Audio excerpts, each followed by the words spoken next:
Kinachoendelea: vita ya Urusi dhidi ya Ukraine. Yako mengi ambayo yanaendelea kushika hatamu kwenye vita vya Urusi dhidi ya Ukraine. Nachokifanya ni kuendelea kukusogezea hatua kwa hatua upate nafasi ya kufahamu yale yote ambayo yanaendelea kushika kasi huko moja kwa moja.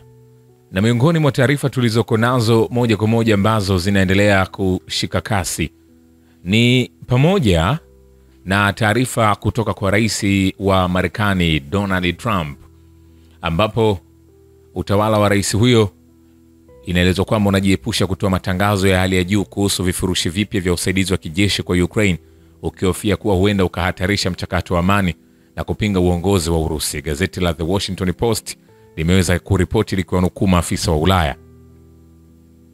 Wanaonekana kufikiria sasa ikiwa tutakuwa na tangazo kubwa la kutoa makombora Patriot kwa Ukraine. Hilo si jambo wanalotaka kwa sababu litamkasirisha sana rais wa Urusi Vladimir Putin. Wangejali sana aina hii ya kuhatarisha mazungumzo yoyote ya amani yanayoweza kutokea. Kulingana na gazeti la The Washington Post, Kyiv inaamini kwamba Marekani itauza risasi za mifumo ya Patriot kwa Ukraine badala ya kuzitoa bila malipo kama vile utawala uliopita ulivyofanya. Hapo awali waziri wa mambo ya nje wa Marekani Marco Rubio alisema kuwa Ukraine iliomba virushio vipya vya Patriot na risasi kwa ajili yao kutoka kwa utawala wa Donald Trump.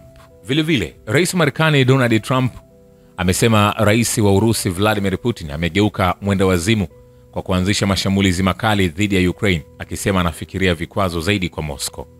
Trump amesema siku zote amekuwa akisema Putin anataka kuidhibiti Ukraine yote kikamilifu na sio tu sehemu ndogo ya taifa hilo, akiongeza kuwa hatua ya Putin itasababisha kusambaratika kwa taifa lake la Urusi. Anasema, sijafurahishwa na anachofanya Putin, anaua watu wengi sana na sijui nini kimemtokea Putin. Nimemjua kwa muda mrefu, tumesikizana sana, lakini anarusha makombora mijini na kuua watu na spendi kabisa. Sawa, tupo katikati ya mazungumzo na anarusha makombora Kyiv na miji mingine, sijapenda hata kidogo. Rais huyo wa Marekani pia amemkosoa rais wa Ukraine Volodymyr Zelensky, akisema haitendei haki nchi yake kwa matamshi yake aliyoyasema yanasababisha matatizo na kumwomba ajifunze kukaa kimya. Hadi sasa hakuna majibu yoyote kutoka ikulu ya Urusi au kutoka kwa Zelensky kuhusu kauli za Trump.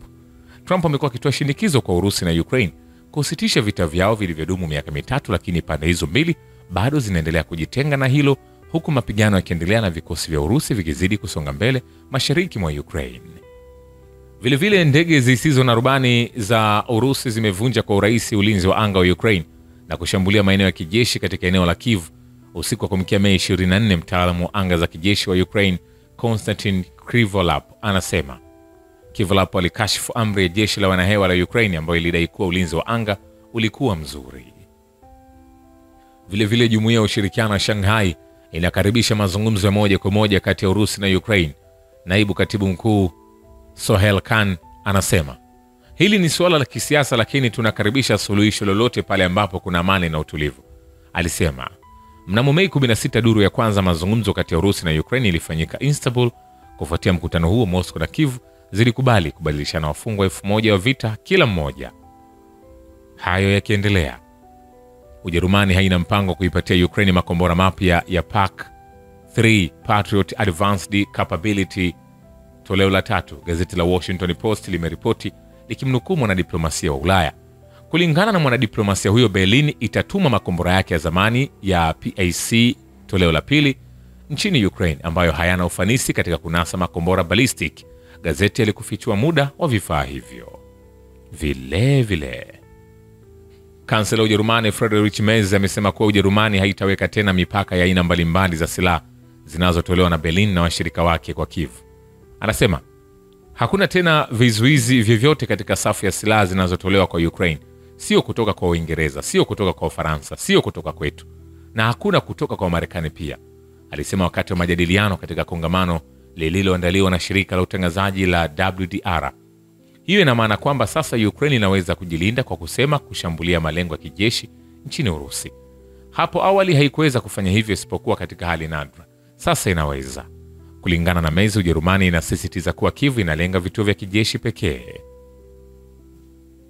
Vile Montenegro haina nia kupeleka jeshi lake katika maeneo yanayodhibitiwa na Kyiv, na wakufunzi wake katika msaada wa usalama wa NATO na mafunzo kwa Ukraine.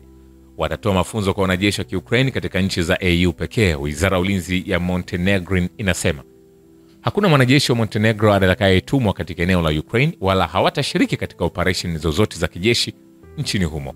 Ushiriki wowote unaowezekana unahusiana na mafunzo ya wanajeshi wa Ukraine katika nchi za Umoja wa Ulaya.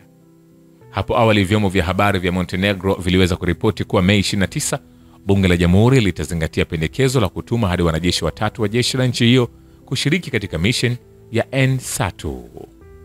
Vilevile idadi ya wanajeshi wa Kiukraini waliotekwa imeongezeka hivi karibuni. Denis Pushilin, mkuu wa Jamhuri ya Watu Donetsk, anasema idadi ya mateka wa Ukraine imeongezeka hivi karibuni.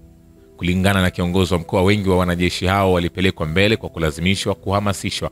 Hata hivyo, Pushilin alibainisha kuwa baadhi walikuwa wamechagua kwa hiari kwenda kwenye mstari wa mawasiliano kulingana na imani zao. Hao ndio wahalifu hatari zaidi, afisa huyo alihitimisha.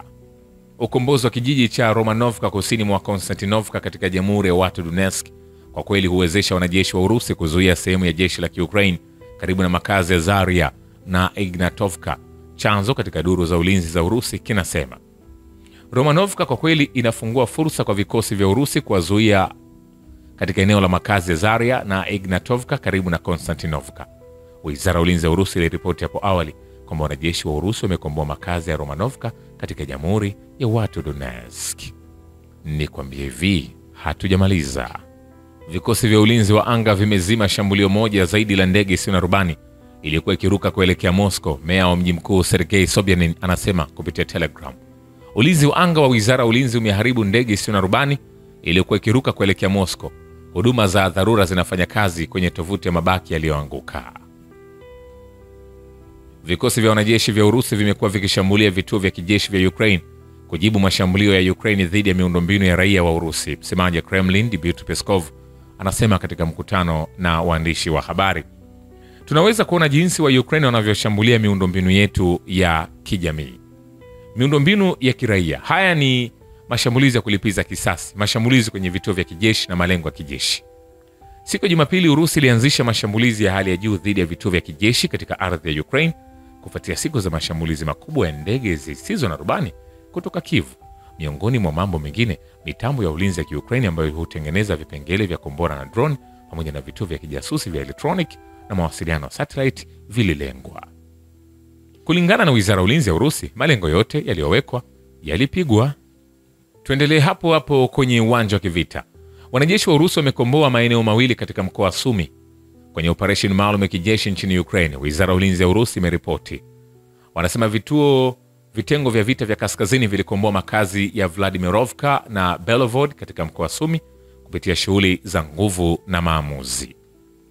Jeshi la Ukraine limepoteza zaidi ya wanajeshi 1415 katika vita na vikosi vya Urusi katika maeneo yote ya mstari wa mbele siku iliyopita, kulingana na data ya hivi karibuni juu ya operation maalum ya kijeshi nchini Ukraine iliyotolewa na Wizara ya Ulinzi.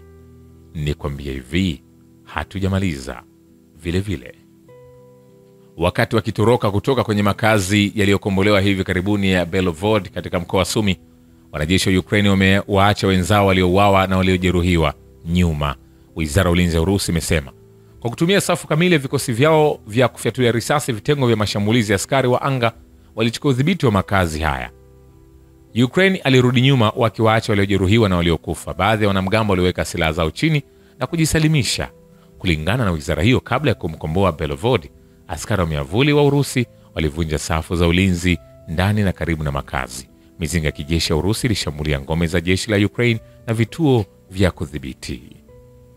Vilevile wanajeshi wa Urusi wanasonga mbele kwa upana kwenye mkoa wa Sumi wa Ukraine na kupanua eneo la usalama karibu na eneo la mpaka la Kursk licha ya upinzani wa jeshi la Ukraine. Mtaalamu wa kijeshi Andrei Marochko anasema. Marochko alisema mapema Jumatatu kwamba kwa kutekwa kwa makazi ya Vladimirovka na Belovod katika mkoa wa Sumi, jeshi la Urusi lilionyesha kusonga mbele kwa zaidi ya kilomita 15 katika eneo hilo. Nikwambie hivi, hatujamaliza. Vile vikosi vya Urusi vimesonga mbele katika eneo lote la mbele katika wiki iliyopita. Denis Pushilin, mkuu wa Jamhuri ya Watu Donetsk, anasema kupitia kituo cha television cha Russia 24. Alidokeza kuwa makazi kadhaa yalikombolewa katika eneo hilo katika wiki iliyopita.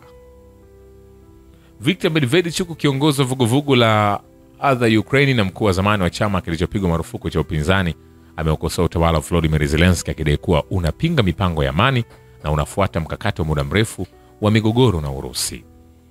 Katika safu yake, Medvedchuk amesema utawala wa Kyiv haupendezwi na kukomesha vita, hata kama usitishaji mapigano au mapatano yatafikiwa. Badala yake unatayarisha mkakati wa migogoro ya muda mrefu ambayo inaweza kudumu kwa karne nyingi, ikitayarisha kikamilifu idadi ya watu. Kwa mtazamo huu, nikwambia hivi, hatujamaliza. Shukran kwa Baba Ukivita na Historia ya Dunia. Mimi ni Richard Shaw, The Rich Voice. Ni follow Instagram na TikTok kama Rich Voice Official. Asante.